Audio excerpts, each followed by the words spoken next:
Hi everyone. ಇವತ್ತು ನಾವು ರೀಸೆಂಟಾಗಿ ಮೊನ್ನೆಯಷ್ಟೇ ಆಗಿರ್ತಕ್ಕಂತಹ KA708 non-HK FDA ಎಕ್ಸಾಮ್ನಲ್ಲಿ ಬಂದಿರತಕ್ಕಂತಹ ಮೆಂಟಲ್ ಎಬಿಲಿಟಿ ಕ್ವಶನ್ಸನ್ನು ಡಿಸ್ಕಸ್ ಮಾಡೋಣ. ಇಲ್ಲಿ ನಾವು ಚೂಸ್ ಮಾಡಿರ್ತಕ್ಕಂತಹ ಕ್ವಶನ್ ಪೇಪರ್ ಕೋಡ್ D1, ಅದರಲ್ಲಿ ಬಂದಿರತಕ್ಕಂತಹ ಮೆಂಟಲ್ ಎಬಿಲಿಟಿಯ ಪಾರ್ಟ್ ಏನಿದೆ ಆ ಒಂದು ಕ್ವಶನ್ಸ್ನ ಒಂದು ಕೀ ಆನ್ಸರ್ಸ್ಗಳನ್ನು ಇಲ್ಲಿ ನೋಡೋಣ. ಕ್ವಶನ್ ನಂಬರ್ 75 D1 ಕ್ವಶನ್ ಪೇಪರಲ್ಲಿ ಬಂದಿರತಕ್ಕಂತಹ ಕ್ವಶನ್ ನಂಬರ್ 75.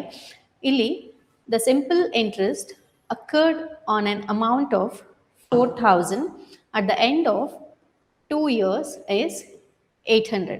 ಇಲ್ಲಿ ಸಿಂಪಲ್ ಇಂಟ್ರೆಸ್ಟ್ ಕೊಟ್ಟಿದ್ದಾರೆ SI ಅಂದರೆ ಸರಳ ಬಡ್ಡಿ. ಸರಳ ಬಡ್ಡಿ 2 ವರ್ಷದ ಕೊನೆಯಲ್ಲಿ ಸಿಕ್ಕಿರ್ತಕ್ಕಂಥದ್ದು 800 ರೂಪಾಯಿ ಅಂತ ಕೊಟ್ಟಿದ್ದಾರೆ.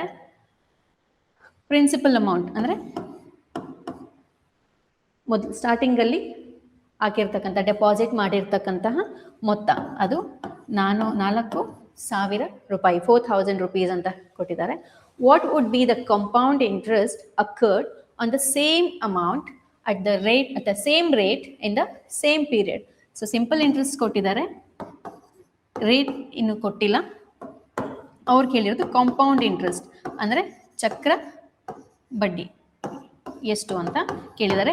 Same principal amount, same rate of ಇಂಟ್ರೆಸ್ಟಲ್ಲೇ ಅವನಿಗೆ ಸಿಕ್ಕಂತಹ ಅಂದರೆ ಆಫ್ಟರ್ 2 years 2 ವರ್ಷದ ನಂತರ ಅವನಿಗೆ ಸಿಕ್ಕಂತಹ ಚಕ್ರ ಬಡ್ಡಿ ಎಷ್ಟು ಅಂತ ಕೇಳಿದ್ದಾರೆ. ಸೊ ಮೊದಲು ನಾವು ಸಿಂಪಲ್ ಇಂಟ್ರೆಸ್ಟ್ನ ಒಂದು ಫಾರ್ಮುಲಾ ಯೂಸ್ ಮಾಡಿ PTR/100 ಇದ್ರ ಮುಖಾಂತರ ನಾವು ಇಲ್ಲಿ R ಅನ್ನು ನಾವು ಕಂಡುಹಿಡ್ಕೊಳ್ಬೋದು. ಏಕೆಂದರೆ SI ನಮ್ಮ ಹತ್ರ ಇದೆ, P ನಮ್ಮ ಹತ್ರ ಇದೆ. T 2 ವರ್ಷ ಅಂತ ಹೇಳಿದ್ದಾರೆ. P ಅಂದರೆ ಪ್ರಿನ್ಸಿಪಲ್ ಅಮೌಂಟ್, T ಅಂದರೆ ಟೈಮ್ ಪೀರಿಯಡ್, R ಅಂದರೆ ರೇಟ್ ಆಫ್ ಇಂಟ್ರೆಸ್ಟ್ ಬಡ್ಡಿಯ ದರ. ಸೊ ಇಲ್ಲಿ ನಮಗೆ 800 ಇದೆ. P ಅಂದರೆ 4,000 ಡೆಪಾಸಿಟ್ ಮಾಡಿರ್ತಕ್ಕಂತಹ ಅಮೌಂಟು.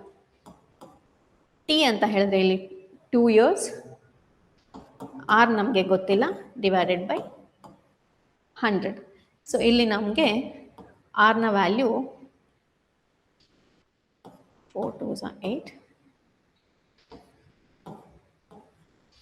20, 2 10s. ಸೊ ಇಲ್ಲಿ R is equals to ನಮಗೆ 10% ಸಿಗುತ್ತೆ. ಬಡ್ಡಿಯ ದರ R is equal to rate of interest ನಮಗೆ 10% ಸಿಗುತ್ತೆ. ಸೊ ಅವ್ರು ಕೇಳಿರೋದು ಚಕ್ರ ಬಡ್ಡಿ, ಇದೇ ಬಡ್ಡಿ ದರದಲ್ಲಿ ಇದೇ ಮೊತ್ತಕ್ಕೆ ಎಷ್ಟು ಚಕ್ರ ಬಡ್ಡಿ ಸಿಗುತ್ತೆ 2 ವರ್ಷಗಳ ನಂತರ ಅಂತ. ಚಕ್ರ ಬಡ್ಡಿ ಅಂದರೆ ಅಲ್ಲಿ ನಮಗೆ ಮೀನಿಂಗ್ ಏನು ಅಂತಂದ್ರೆ ಚಕ್ರ ಬಡ್ಡಿ ಸರಳ ಬಡ್ಡಿಯ ಮೇಲಿನ ಬಡ್ಡಿ. ಚಕ್ರ ಬಡ್ಡಿ ಅಂದ್ರೇನೆ ಅರ್ಥ ಅದೇನೆ, ಬಡ್ಡಿಯ ಮೇಲೆ ಬಡ್ಡಿ ಹಾಕೋದನ್ನ ನಮ್ಗೆ ಚಕ್ರ ಬಡ್ಡಿ ಅಂತಾರೆ. So compound interest is equals to ಇಲ್ಲಿ ಸಿಂಪಲ್ ಇಂಟ್ರೆಸ್ಟ್ ಅಲ್ಲಿ ಎಷ್ಟು ಮೊತ್ತ ಬಂದಿರುತ್ತೆ ಅದು ಮೊತ್ತ ಪ್ಲಸ್ ಈ ಒಂದು ಸರಳ ಬಡ್ಡಿಯ ಮೇಲಿನ ಬಡ್ಡಿ. ಸೊ ಇಲ್ಲಿ 10% ಅಂದರೆ 10% ಆಫ್ ಇಲ್ಲಿ ಸಿಂಪಲ್ ಇಂಟ್ರೆಸ್ಟ್ 800 ರೂಪಾಯಿ ನಮಗೆ 2 ವರ್ಷಕ್ಕೆ. ಹಾಗಾದರೆ 1 ವರ್ಷಕ್ಕೆ ಸರಳ ಬಡ್ಡಿ 400 ರೂಪಾಯಿ. ಅಂದರೆ 1 ವರ್ಷಕ್ಕೆ 400. ಸರಳ ಬಡ್ಡಿ ಫಿಕ್ಸ್ಡ್ ಇರುತ್ತೆ. ಕಾಂಪೌಂಡ್ ಇಂಟ್ರೆಸ್ಟ್ ಆದರೆ ಚೇಂಜ್ ಆಗ್ತಾ ಹೋಗುತ್ತೆ. ಸರಳ ಬಡ್ಡಿ ಈ ವರ್ಷ 400, ಬರೋ ವರ್ಷ 400. ಸೊ 1 ವರ್ಷಕ್ಕೆ 400. ಸೊ ಚಕ್ರ ಬಡ್ಡಿ ಯೂಶಲಿ ಯಾವಾಗಲೂ 2ನೇ ವರ್ಷದಿಂದ ಆ್ಯಡ್ ಆಗ್ತಾ ಹೋಗುತ್ತೆ. ಬಟ್ ಇವನಿಗೆ ಟೋಟಲ್ ಅಮೌಂಟ್ ಕಾಂಪೌಂಡ್ ಇಂಟ್ರೆಸ್ಟ್ ಸಿಗೋದು ಸರಳ ಬಡ್ಡಿ ಪ್ಲಸ್ 10% ಆಫ್ 400. ಈ 400 ಏನು ಅಂತಂದರೆ 1 ವರ್ಷದ ಸರಳ ಬಡ್ಡಿಯ ಮೇಲೆ ಆ್ಯಡ್ ಆಗುತ್ತೆ 2ನೇ ವರ್ಷದ ಕೊನೆ ಸ್ಟಾರ್ಟಿಂಗಿಂದ. ಸೊ ಇಲ್ಲಿ ನಮಗೆ 800 ಪ್ಲಸ್ 10% ಆಫ್ 400 ಅಂದರೆ ಇಲ್ಲಿ 40, 840 ರೂಪಾಯಿ. ಯಾವುದು ಕಾಂಪೌಂಡ್ ಇಂಟ್ರೆಸ್ಟ್ ಚಕ್ರ ಬಡ್ಡಿಯಲ್ಲಿ 840 ರೂಪಾಯಿ. ಆಪ್ಷನ್ 1. ಈಗ ಸೆಕೆಂಡ್ ಕ್ವಶನ್ಗೆ ನಾವು ಹೋಗೋಣ. ಇದು ಸಹ ಸಿಂಪಲ್ ಇಂಟ್ರೆಸ್ಟ್ ಸರಳ ಬಡ್ಡಿ ಮತ್ತು ಚಕ್ರ ಬಡ್ಡಿಯ ಮೇಲೇನೆ ಕ್ವಶನ್ ಕೇಳಿದ್ದಾರೆ. when the rate of interest in a bank is reduced from 5% to 4%, 5% ಇದ್ದು 4% ಆಗಿದೆ. a man deposits rupees 2,000 more, ಅಂದರೆ 2,000 ಅಲ್ಲ, ಮೊದಲು ಎಷ್ಟು ಡೆಪಾಸಿಟ್ ಮಾಡಿದ್ದ ಅದ್ರ ಮೇಲೆ 2,000 ಡೆಪಾಸಿಟ್ ಮಾಡ್ದ. ಏನಕ್ಕೆ? His annual income remains the same.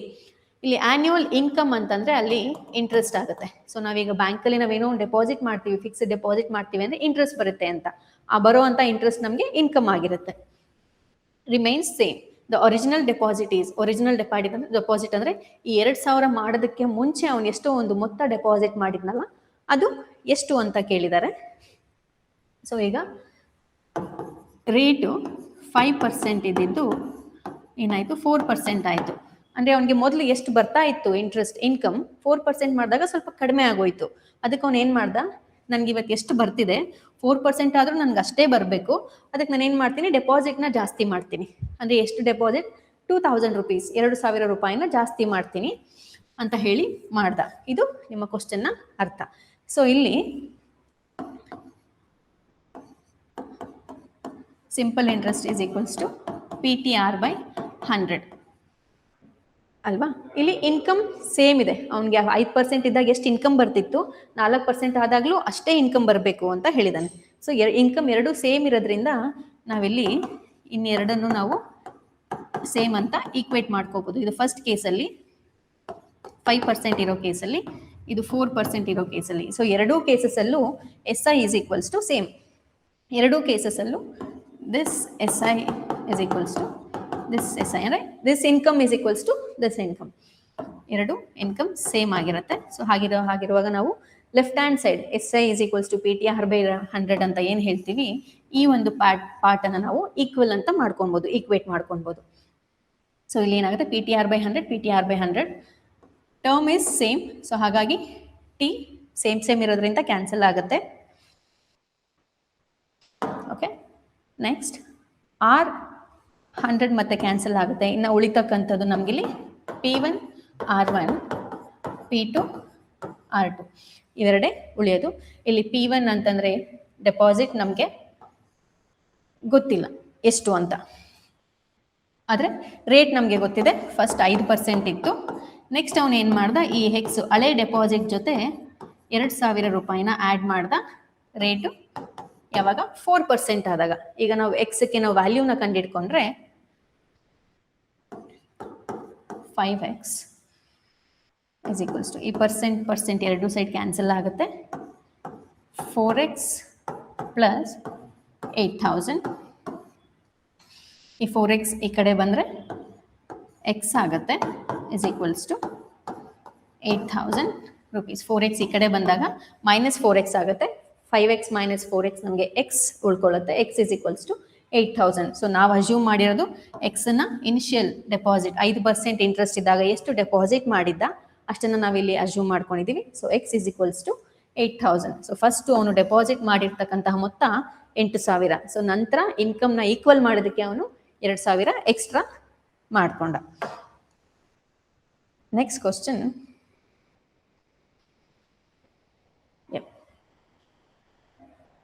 a small cat can catch 12 rats in 6 minutes. So ಇಲ್ಲಿ ಕ್ವಶನ್ ಅರ್ಥ ಏನು ಅಂತಂದರೆ 6 ನಿಮಿಷಕ್ಕೆ 6 ಮಿನಿಟ್ಸ್ಗೆ 12, ಇದು ಸ್ಮಾಲ್ ಕ್ಯಾಟ್ಸ್ನ ಡೇಟಾ, 6 ನಿಮಿಷಕ್ಕೆ 12 ರ್ಯಾಟ್ಸನ್ನು ಹಿಡಿಯುತ್ತೆ. ಯಾವುದು ಸ್ಮಾಲ್ ಕ್ಯಾಟ್. ಅದೇ ರೀತಿ ಬಿಗ್ ಕ್ಯಾಟ್ ಕ್ಯಾಚಸ್ 6 ರ್ಯಾಟ್ಸ್ ಇನ್ 12 ಮಿನಿಟ್ಸ್, ಅಂದರೆ 12 ನಿಮಿಷಕ್ಕೆ 6 ರ್ಯಾಟ್ಗಳನ್ನು ಕ್ಯಾಚ್ ಮಾಡ್ತೀವಿ. ಇವೆರಡು ಸ್ಮಾಲ್ ಕ್ಯಾಟ್ಸ್ ಮತ್ತು ಬಿಗ್ ಕ್ಯಾಟ್ಸ್ ಮಾಡಿರ್ತಕ್ಕಂಥ ಡೇಟಾ. ಸೊ ಇಲ್ಲಿ ಅವ್ರು ಕೇಳಿರೋದೇನು ಅಂತಂದರೆ 20 ಮಿನಿಟ್ಸಲ್ಲಿ ಎರಡೂ ಜಾಯಿನ್ ಆದರೆ, ಸ್ಮಾಲ್ ಕ್ಯಾಟ್ ಮತ್ತು ಬಿಗ್ ಕ್ಯಾಟ್ ಇದೆರಡೂ ಜಾಯಿನ್ ಆದರೆ ಎಷ್ಟು ರ್ಯಾಟ್ಸನ್ನು ಹಿಡಿಯುತ್ತೆ ಅಂತ ಕ್ವಶನ್. ಸಿಂಪಲ್.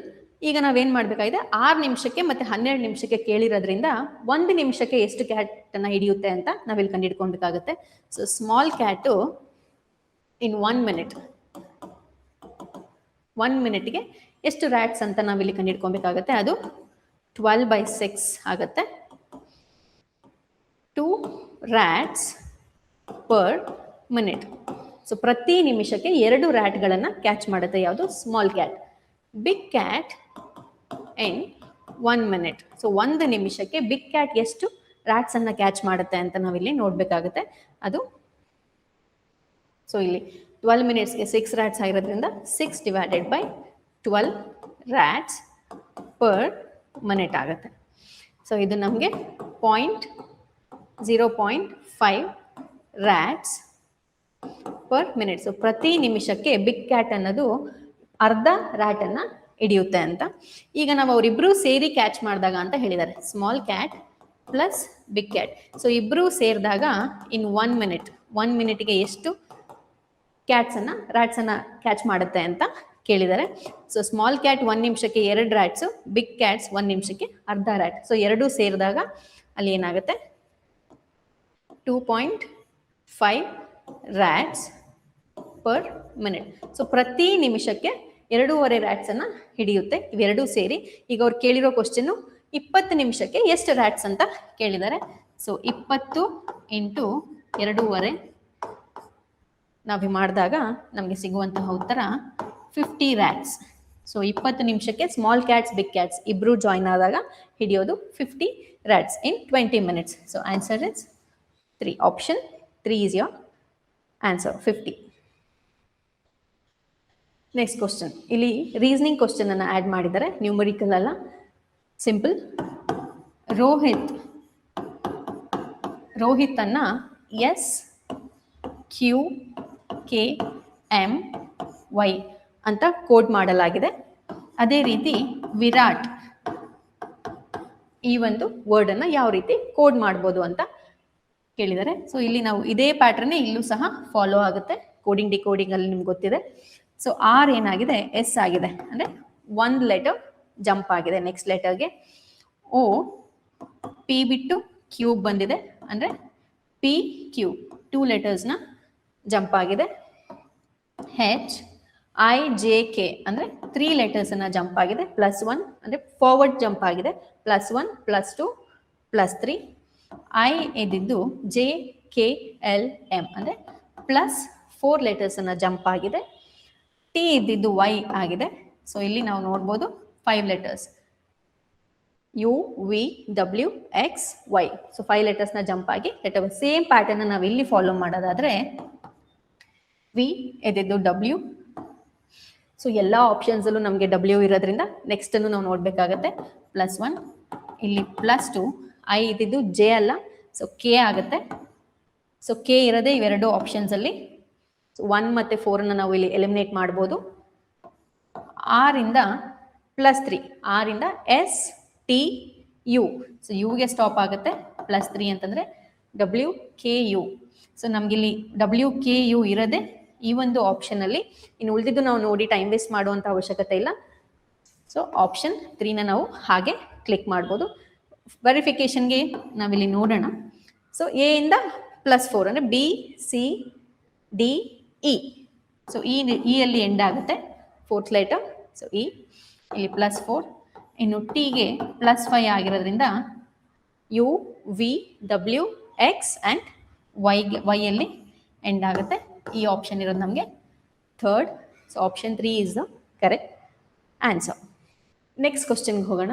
ಇಲ್ಲಿ ಏನು ಹೇಳ್ತಿದ್ದಾರೆ, a student multiplied a number by 3/5 instead of 5/3. ಅಂದರೆ ಒಂದು ಸಂಖ್ಯೆನ 5/3 ಇಂದ ಗುಣಿಸ್ಬೇಕಿತ್ತು, ಆದರೆ ಬದಲಾಗಿ ಬೈ ಮಿಸ್ಟೇಕ್ ಅವ್ರು ಏನು ಮಾಡಿದ್ದಾರೆ, ಆ ಒಂದು ಸಂಖ್ಯೆನ 3/5 ಅನ್ನೋ ಒಂದು ಸಂಖ್ಯೆಯಿಂದ ಗುಣಾಕಾರ ಮಾಡಿದ್ದಾರೆ. ಹಾಗಿದ್ದಾಗ ಎರರ್ ಅಂತೂ ಬಂದೇ ಬರುತ್ತೆ ಅಲ್ವಾ. ಆ ಒಂದು ಎರರ್ನ ಪರ್ಸೆಂಟೇಜ್ ಎಷ್ಟು ಅಂತ ಕೇಳಿರೋದು. ಸೊ ಅಲ್ಲಿ ಆಗಿರ್ತಕ್ಕಂತಹ ಬೆಲೆಯಲ್ಲಿ ಕಂಡಿರೋ ಶೇಕಡಾವಾರು ದೋಷ ಅಂದ್ರೆ ಎರರ್ ಎಷ್ಟು, ಎರರ್ ಇನ್ ಪರ್ಸೆಂಟೇಜ್ ಅಂತ ಕೇಳಿದ್ದಾರೆ. ಇಲ್ಲಿ ನಂಬರ್ ಯಾವುದು ಅಂತ ಕೊಟ್ಟಿಲ್ಲ. ಸೊ ಫಾರ್ ಕ್ಯಾಲ್ಕುಲೇಷನ್ ಪರ್ಪಸ್ ನಾವೇನು ಮಾಡಬೇಕು, 3 ಮತ್ತು 5 ಮತ್ತು 3 ಆಗಿರೋದ್ರಿಂದ 5 ಮತ್ತು 3ಯ LCM ಲಾಸಹನ ನಾವು ಕಂಡಿಡ್ಕೊಂಡು ಆ ಒಂದು ಬರ್ತಕ್ಕಂತಹ ಲಾಸಹ ನಮ್ಮ ನಂಬರ್ ಅಂತ ನಾವು ಅಸ್ಯೂಮ್ ಮಾಡ್ಕೊಳ್ಳೋಣ. 5 ಮತ್ತು 3 LCM ಆದರೆ so 3 1s 5 1s. So LCM ಅಲ್ಲಿ 15 ಆಗುತ್ತೆ. ಸೊ ಈಗ ಅವ್ರು ಮಾಡಬೇಕಿದ್ದು ಆಕ್ಚುಲ್ ಆಗಿ ಬರಬೇಕಾಗಿದ್ದು 5/3 ಈ ಒಂದು ಉತ್ತರ ಬರಬೇಕಿತ್ತು. ಬಟ್ ಅವ್ರು ಮಾಡಿರೋದು 3/5 ಇಂದ ಮಲ್ಟಿಪ್ಲೈ ಮಾಡಿದರೆ ಬೈ ಮಿಸ್ಟೇಕ್. ಸೊ ಅವ್ರಿಗೆ ಬರಬೇಕಾಗಿದ್ದು 25, ಆದರೆ ಅವ್ರಿಗೆ ಬಂದಿರೋ ಉತ್ತರ 9. ಸೊ ಇಲ್ಲಿ ಸಮ್ ಎರರ್ ಆಗಿದೆ, 25 ಬರೋ ಜಾಗದಲ್ಲಿ 9 ಬಂದಿದೆ. ಸೊ ಈ ಒಂದು ಎರರ್ನ ಪರ್ಸೆಂಟೇಜ್ ಎಷ್ಟು ಅಂತ ಕೇಳಿದ್ದಾರೆ. ಸೊ ಇವೆರಡರ ಮಧ್ಯೆ ಆಗಿರ್ತಕ್ಕಂತಹ ಎರರ್ ಎಷ್ಟು? 25 ಮೈನಸ್ 9, ಇಲ್ಲಿ ನಿಮಗೆ 16 ಇಸ್ ದ ಎರರ್. 16 ನಮಗೆ ಹೆಚ್ಚು ಕಡಿಮೆ ಬಂದಿದೆ. 25 ಬರೋ ಜಾಗದಲ್ಲಿ 9 ಬಂದಿದೆ ಅಂದರೆ ಇವೆರಡರ ಮಧ್ಯದಲ್ಲಿ ಇರುವಂತಹ ದೋಷ 16. ಈಗ ಅವರು ಎಷ್ಟು ಎರರ್ ಬಂದಿದೆ ಅಂತ ಕೇಳಿದ್ರೆ 16ಕ್ಕೆ ನಿಲ್ಲಿಸ್ಬೋದಿತ್ತು. ಬಟ್ ಇಲ್ಲಿ ಕ್ವಶನ್ ಕೇಳಿರೋದು ಪರ್ಸೆಂಟೇಜ್ ಅಲ್ಲಿ ಫೈಂಡ್ ಔಟ್ ಮಾಡಿ ಅಂತ. ಸೊ ನಾವು ಯೂಶಲಿ ಪರ್ಸೆಂಟೇಜ್ ನೋಡುವಾಗ ನಮ್ದು ಟೋಟಲ್ ಮಾರ್ಕ್ಸ್ ನಾವು ನೋಡ್ತೀವಿ ಅಂತಂದ್ರೆ total marks divide by obtained marks ಮಾಡಿ ಇಂಟು 100 ಮಾಡ್ತೀವಿ ಪರ್ಸೆಂಟೇಜ್. ಅದೇ ರೀತಿ ಇಲ್ಲಿ ನಮಗೆ ಬರಬೇಕಾಗಿರ್ತಕ್ಕಂತಹ ಉತ್ತರ 25. ಬಟ್ ನಮಗೆ ಬಂದಿರತಕ್ಕಂಥದ್ದು ಎರರ್, ದೋಷ 16 ಇಂಟು 100. ಇಲ್ಲಿ ಮಾಡಿದಾಗ ನಮಗೆ ಇದು ನಮ್ಮ ಪರ್ಸೆಂಟೇಜ್ ಎರರ್ ಅನ್ನ ಕೊಡುತ್ತೆ. ದೋಷದ ಶೇಕಡ ನಮಗಿಲ್ಲಿ ಸಿಗುತ್ತೆ. 25 1 25, 4 16 4, ಇದು ನಮ್ಮ 64 ಶೇಕಡ. So option 464 is the correct answer. Very simple, ತುಂಬ ಬೇಸಿಕ್ ಕ್ವಶನ್ ಇದು. ಇಲ್ಲಿ ನಾವು ಅಟೆಂಡ್ ಮಾಡಬೇಕು ಅಂದರೆ ಪ್ರೈಮ್ ನಂಬರ್ಸ್ ಯಾವುದು, ಪ್ರೈಮ್ ನಂಬರ್ಸ್ ಅಂದರೆ ಏನು, ಪ್ರೈಮ್ ನಂಬರ್ಸ್ ಯಾವುದು ಅಂತ ನಮಗೆ ಗೊತ್ತಿರಬೇಕಾಗತ್ತೆ. ಸೊ ಅವ್ರು ಏನು ಹೇಳಿದ್ದಾರೆ, ಎ ಮತ್ತು ಬಿ, ಎ ಆ್ಯಂಡ್ ಬಿ ಅನ್ನೋದು ಎರಡು ಪ್ರೈಮ್ ನಂಬರ್ಸ್ ಅಂತ ಹೇಳಿದ್ದಾರೆ. ಬಟ್ ಆ ಪ್ರೈಮ್ ನಂಬರ್ಸ್ ಯಾವುದು ಅನ್ನೋದಕ್ಕೆ ಒಂದು ಹಿಂಟ್ ಅನ್ನ ಕೊಟ್ಟಿದ್ದಾರೆ. ಅವೆರಡು ಪ್ರೈಮ್ ನಂಬರ್ಸ್ ಪಿ ಮತ್ತೆ p+1 ಒಂದು ಫಾರ್ಮಲ್ ಇದೆ ಅಂತ ಹೇಳಿದ್ದಾರೆ. ಸೊ ಈಗ ನಮಗೆ ಪ್ರೈಮ್ ನಂಬರ್ಸ್ ಯಾವುದು? 2 3 ರೈಟ್, 5 7 11 13 17 19 ಹೀಗೆ ಹೋಗ್ತಾ ಇರುತ್ತೆ ಅಲ್ವಾ. ಸೊ ಇಲ್ಲಿ ನಾವು ಅಬ್ಸರ್ವ್ ಮಾಡಿದ್ರೆ ಇಲ್ಲಿಂದ ಇಲ್ಲಿಗೆ ನಂಬರ್ಸ್ ನಾವು ನೋಡ್ಕೊಂಡು ಹೋದ್ರೆ 3 ಇಂದ 5ಗೆ ಇದು ಎಕ್ಸ್ ಅಂದರೆ ಇದು x+2 ನಲ್ಲಿದೆ. ಇದು ಇನ್ ಕೇಸ್ ಇದು ಎಕ್ಸ್ ಅಂತ ತಗೊಂಡ್ರೆ ಇಲ್ಲಿ x+2 ಇದೆ. 7 ನಾವು ಎಕ್ಸ್ ಅಂತ ತಗೊಂಡ್ರೆ ಇಲ್ಲಿ ನಮಗೆ x+4 ಇದೆ. ಸೊ ಯಾವುದು ನಮಗೆ ಈ ಒಂದು ಫಾರ್ಮಲ್ ಇದೆ, p ಮತ್ತೆ p+1 ಫಾರ್ಮಲ್ ಇದೆ ಅಂತಂದ್ರೆ ಇಡೀ ಪ್ರೈಮ್ ನಂಬರ್ ಸೆಟ್ಟಲ್ಲಿ ನಮಗೆ ಸಿಗದೆ ಇವೆರಡು. ಸೊ ನಾವಿಲ್ಲಿ ತಗೊಂಡಾಗ 2 ಮತ್ತು 3 ಅನ್ನು ನಾವಿಲ್ಲಿ ತಗೊಂಡಾಗ this is A, this is B. So p ಮತ್ತು p+1 2 ಮತ್ತು 2+1 ಫಾರ್ಮಲ್ಲಿ ಇದೆ. So A is 2, B is 3 ಅಂತ ತಗೊಳ್ಬೋದು. ಸೊ ಫೈನಲಿ ನಾವಿಲ್ಲಿ ಎಗೆ ಒಂದು ವ್ಯಾಲ್ಯೂ, ಬಿಗೆ ಇನ್ನೊಂದು ವ್ಯಾಲ್ಯೂ ಹುಡುಕಾಯಿತು. ನೆಕ್ಸ್ಟ್ ಏನು ಹೇಳಿದರೆ m is equals to a to the power a, ಇದು a to the power of a plus b to the power of p ಅಂತ ಕೇಳಿದ್ದಾರೆ. ಸೊ m ನ ವ್ಯಾಲ್ಯೂ ನಾವು ಫೈಂಡ್ ಔಟ್ ಮಾಡಿದಾಗ a to the power of a ಅಂದರೆ 2 to the power of 2 plus b to the power of b, b ಅಂದರೆ 3, 3 to the power of 3. Right? Yeah. 2 to the power of 4 is 4, 2 to the power of 2 is 4, 3 cube is 27, 3 into 3 into 3 is 27. ಇಲ್ಲಿ ನಮಗೆ ಸಿಕ್ಕತಕ್ಕಂಥದ್ದು 31. So 31 is a prime number, ಅವಿಭಾಜ್ಯ ಅಂಗ, ಅವಿಭಾಜ್ಯ ಭಾಗ, ಅವಿಭಾಜ್ಯ ಸಂಖ್ಯೆ 31. ಈಗ ನಾವು n ವ್ಯಾಲ್ಯೂವನ್ನು ನಾವು ಫೈಂಡ್ ಔಟ್ ಮಾಡೋಣ. a to the power of b, b to the power of a. So a is 2, b is 3. So a to the power of b, b to the power of a. So b is 3, b to the power of a ಅಂದರೆ a value is 2. So cube ಅಂದರೆ 8, 3 square ಅಂದರೆ 9. So ಇಲ್ಲಿ ನನಗೆ 17 ಬರುತ್ತೆ. So 17 ಸಹ ನಮ್ಮ prime number ಆಗಿದೆ, ಅವಿಭಾಜ್ಯ ಸಂಖ್ಯೆ ಆಗಿದೆ. ಸೊ m ಮತ್ತು n ಎರಡೂ ಕೂಡ ಅವಿಭಾಜ್ಯ ಸಂಖ್ಯೆಗಳಾಗಿದೆ. ಹಾಗಾಗಿ m ಮತ್ತು n ಎರಡೂ ಸಂಯುಕ್ತ ಸಂಖ್ಯೆನ ಸೊ ಅಲ್ಲ. m is a prime number but n is a composite ಅಲ್ಲ, ಎರಡೂ ಸಹ ಪ್ರೈಮ್ ನಂಬರೇ ಆಗಿದೆ. So m and n are prime numbers. m ಮತ್ತು n ಎರಡೂ ಸಹ ಅವಿಭಾಜ್ಯ ಸಂಖ್ಯೆಗಳಾಗಿದೆ. ಓಕೆ, ಇಲ್ಲಿ ಆವ್ರೇಜ್ ಸರಾಸರಿಯ ಮೇಲಿನ ಒಂದು ಪ್ರಶ್ನೆ. 5 years ago average age of Aruna, Roy, David and Salma, ಇಲ್ಲಿ 4 ಜನ ಇದ್ದಾರೆ. ಸೊ ನಮಗೆ ಗೊತ್ತಿದೆ ಆವ್ರೇಜ್ ಅಂದರೆ ಸರಾಸರಿ is equals to sum of the observation divided by number of observation. ಇದು ನಮ್ಮ ಸರಾಸರಿಯ ಬೇಸಿಕ್ ಫಾರ್ಮುಲಾ. ಸೊ ಅವ್ರು ಏನು ಹೇಳಿದ್ರು, 5 years ago 5 ವರ್ಷಗಳ ಹಿಂದೆ ಇವರ ಸರಾಸರಿ 45 ಆಗಿದೆ. ಯಾರ್ದು? 4 ಜನದ್ದು. 4 ಜನ ಅರುಣ, ರಾಯ್, ಡೇವಿಡ್ ಮತ್ತೆ ಸಲ್ಮಾ. ಸೊ ಇವ್ರ 4 ಜನದ್ದು ಸರಾಸರಿ 45 ಆಗಿದೆ. ಸೊ 5 ವರ್ಷಗಳ ನಂತರ ಅಂತ ಕೇಳಿದ್ದಾರೆ. ಸೊ 5 ವರ್ಷಗಳ ನಂತರ ಇದೇನಾಗುತ್ತೆ? ಸರಾಸರಿ ಅಂದ್ರೆ ಆಫ್ಟರ್ 5 ಇಯರ್ಸ್. ಆಫ್ಟರ್ 5 ಇಯರ್ಸ್ ಅಂದ್ರೆ ಇವ್ರಿಗೂ 5 ವರ್ಷ ಜಾಸ್ತಿ ಆಗುತ್ತೆ, ಇವ್ರಿಗೂ 5 ವರ್ಷ ಜಾಸ್ತಿ ಆಗುತ್ತೆ, ಇವರಿಗೂ 5, ಇವರಿಗೂ 5. ಟೋಟಲ್ ಇವ್ರ 4 ಜನದಲ್ಲೂ ಬದಲಾಗುವಂತಹ ಸಂಖ್ಯೆ 20. 5 ವರ್ಷ ಎಲ್ಲರಿಗೂ ಜಾಸ್ತಿ ಆಗುತ್ತೆ ಅಲ್ವಾ? ಸೊ 5 ಜನದ್ದು ನಾವಿಲ್ಲಿ ಏಜ್ ಮೊತ್ತ, ಇವರೆಲ್ಲರೂ ಏಜ್ಗಳ ಮೊತ್ತ ನಾವು ಕಂಡಿಡ್ಕೊಂಡಾಗ 45 ಇಂಟು 4 ಆಗುತ್ತೆ. ಇಲ್ಲಿ ಅರುಣ, ರಾಯ್, ಡೇವಿಡ್ ಮತ್ತೆ ಸಲ್ಮಾ ಇವರಿಷ್ಟು ಜನದ್ದು ಮೊತ್ತ 45 ಇಂಟು 4 ಅಂದರೆ 90 ಇಂಟು 2 180. ಸೊ 180 ಆಗಿರುತ್ತೆ. ಯಾವಾಗ? 5 ವರ್ಷಗಳ ಹಿಂದೆ. ಸೊ 5 ವರ್ಷಗಳ ನಂತರ ಎಲ್ಲರಿಗೂ ಇವ್ರಿಗೂ 5 ವರ್ಷ ಆಗುತ್ತೆ, ಇವ್ರಿಗೂ 5 ವರ್ಷ ಆಗುತ್ತೆ, ಇವ್ರಿಗೂ 5 ವರ್ಷ. ಸೊ ಎಲ್ಲರಿಗೂ 5 ವರ್ಷ ಆಗೋದ್ರಿಂದ ಟೋಟಲ್ 5, 10, 15, 20 ಜಾಸ್ತಿ ಆಗುತ್ತೆ. ಯಾವಾಗ? ಪ್ರೆಸೆಂಟ್ ಏಜ್ ಇವರ ಮೊತ್ತ ಏನಾಗಿರುತ್ತೆ? 200. ಇದು ಪ್ರೆಸೆಂಟ್. ಇದು ನಮ್ಮ 5 ವರ್ಷದ ಹಿಂದಿನ ಮೊತ್ತ. ಇದು ಈಗಿನ ಅವರ ಒಂದು ವಯಸ್ಸುಗಳ ಟೋಟಲ್ ಮೊತ್ತ. ಈಗ ಅವರು ಈವಾಗಿನ ಆವ್ರೇಜ್ ಅನ್ನು ಅವ್ರು ಕೊಟ್ಟಿದ್ದಾರೆ, ಅದು 49 ಆಗಿದೆ ಅಂತ ಹೇಳಿದ್ದಾರೆ. Average age of all the 5. ಯಾವಾಗ? ಸೀತಾನು ಜಾಯ್ನ್ ಆಗಿದ್ದಾರೆ. ಇಷ್ಟು ದಿನ 4 ಮೆಂಬರ್ಸ್ ಇದ್ರು. ಈಗ ಪ್ರೆಸೆಂಟ್ ಏನಾಗಿದೆ? ಈ 200 ಈ 4 ಜನರ ಏಜಿಗೆ ಸೀತಾ ಒಬ್ಳು ಆ್ಯಡ್ ಆಗಿದ್ದಾರೆ. ಯಾವಾಗ? ಪ್ರೆಸೆಂಟ್. ಸೊ ಈಗ ಟೋಟಲ್ ಎಷ್ಟು ಜನ ಆದರೂ? 5 ಮೆಂಬರ್ಸ್. ಈಗ ಇವರ ಒಂದು ಸರಾಸರಿ 49 ಆಗಿದೆ ಅಂತ ಹೇಳಿದ್ದಾರೆ. So present age of Sita. So ಸೀತಾಳ ಈಗಿನ ವಯಸ್ಸು ಎಷ್ಟು ಅಂತ ಕೇಳಿದ್ದಾರೆ.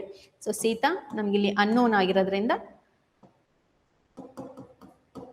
Sita plus 200 is equals to 49 into 5. Okay, ಇದು ನಮ್ಮ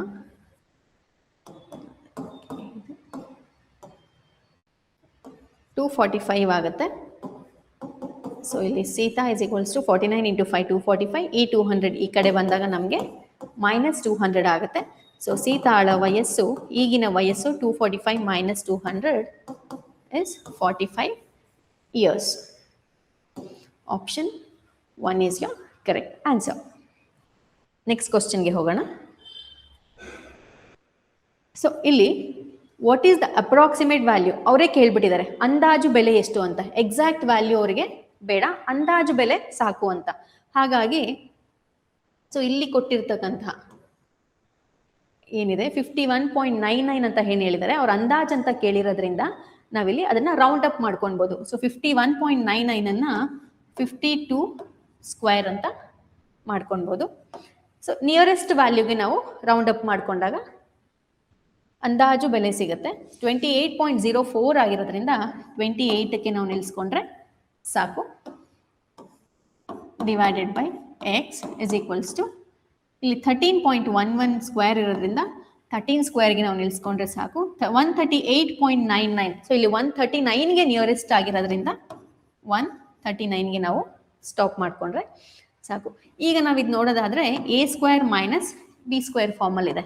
ಅಂದರೆ a square minus b square ಇದು ನಮಗೆ formula, basic formula a plus B into a minus B ಆಗಿದೆ.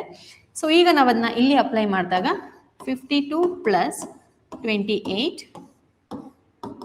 52 ಮೈನಸ್ 28 ರೈಟ್. ಸೊ ಇದೇನಾಗುತ್ತೆ 80 ಕರೆಕ್ಟಾ? ಇದು 80 ಆಯಿತು. ಇದರ ಒಂದು ಬೆಲೆ ನಾನು ಕಂಡುಹಿಡಿತಾ ಇರೋದು, ಇದರ ಒಂದು ಬೆಲೆ. ಸೊ 28 ಹೋದರೆ 24, 52ನಲ್ಲಿ 28 ಹೋದರೆ 24. ಸೊ ಈಗ ನನಗೆ 8. ಸೊ ಇದು ನಮಗೆ ಎಷ್ಟಾಗುತ್ತೆ 24 ಇಂಟು 80. ಇಲ್ಲಿ ನಾವು ವ್ಯಾಲ್ಯೂ ಕಂಡುಹಿಡ್ಕೊಳ್ಳೋಣ. 13 ಸ್ಕ್ವೇರ್ ಮತ್ತು 139. ಸೊ ಇಲ್ಲಿ ನಮಗೆ 13 ಸ್ಕ್ವೇರ್ ಅಂತಂದರೆ 169 ಮೈನಸ್ 139 ಇದೆ. ಸೊ 139. ಸೊ 169 ಮೈನಸ್ 139 ನಮಗಿಲ್ಲಿ ಆನ್ಸರ್ 30. 59, 69. ಸೊ ಇದರ ಒಂದು ಬೆಲೆ 30. ಸೊ ಇದರ ಒಂದು ಬೆಲೆ 4 8 32. ಓಕೆ, ಇದನ್ನ 80 ನಾವು ಈ ಕಡೆ ಹಾಕ್ಕೊಂಡ್ರೆ